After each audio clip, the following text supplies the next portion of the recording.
Hi everybody, this is Mrs. T from Mrs. T Chem Talk AP Chem. This video is going to be about just a simple quick one about finding the temperature range that makes a reaction favorable using the delta G formula. So for us, this falls into chapter 6 and 17, thermochemistry, spontaneity, entropy, and free energy. And hopefully you find this helpful for this topic.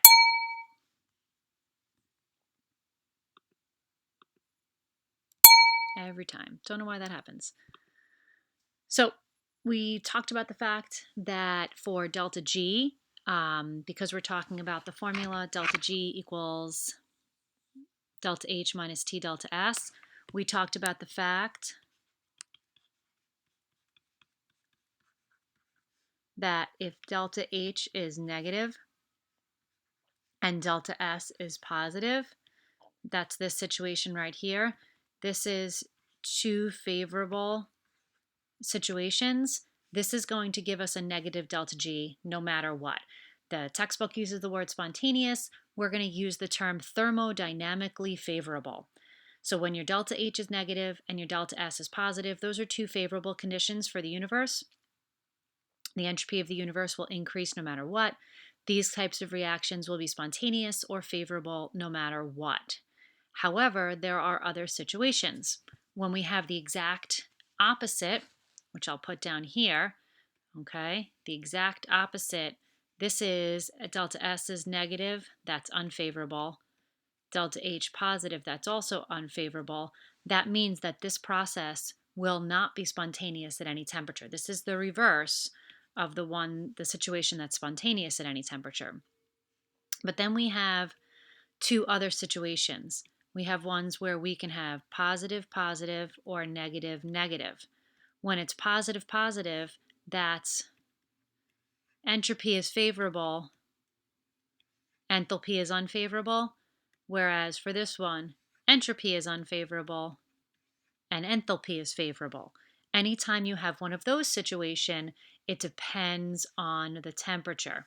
Negative, negative is spontaneous at low temperature. Positive, positive is spontaneous at high temperature. We can figure out what temperature range will cause a reaction to be spontaneous or favorable using the delta G formula. So if the favorability is dependent on temperature, we can find the temperature range that will make a reaction favorable or spontaneous by setting delta G equal to 0. At delta G equals 0, the reaction is at equilibrium.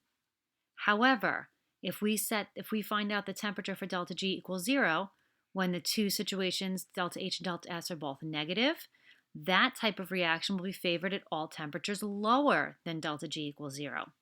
For positive, positive, the ones that are favored at high temperature, this reaction will be favored at all temperatures higher than when delta G equals 0. So for an example, if we have a reaction that is not favorable at 25 degrees Celsius, I don't know why it says that twice, but we have a reaction where the delta H is 58.1 kilojoules and the delta S is positive 165 joules per Kelvin, which we remember have to convert to kilojoules. If this is non-spontaneous because of a positive delta G, we can find out what temperature will make this reaction favorable because the signs of delta H and delta S are the same. We can find the temperature at which the reaction will be favorable, which will be the temperature higher than when delta G equals 0. So for example, again, if we have our givens, delta G equals delta H minus T delta S is the formula that we're going to use. We're going to plug in delta G equals 0, and we're going to plug in our delta H and our delta S in kilojoules. Right now we have 58.1 kilojoules minus 0.165x. So if we add 0.165x to each side, so now we have 0 plus 0.165x, which is 0.165x. We have 58.1. We have 58.1 equals 0.165x. So we divide both sides by 0.165.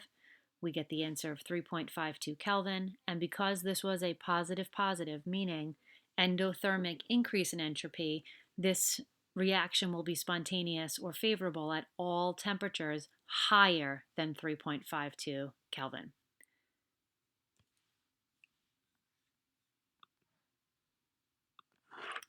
Thank you for watching. Hopefully this was helpful in helping you figure out how to find out the temperature range at which a reaction can be spontaneous or favorable when either both positive delta H and delta S or both negative delta H and delta S. The only thing that would be different than the example is if it was negative negative, we would say that the reaction was spontaneous at all temperatures lower than what was solved for delta G equals 0. Happy studying.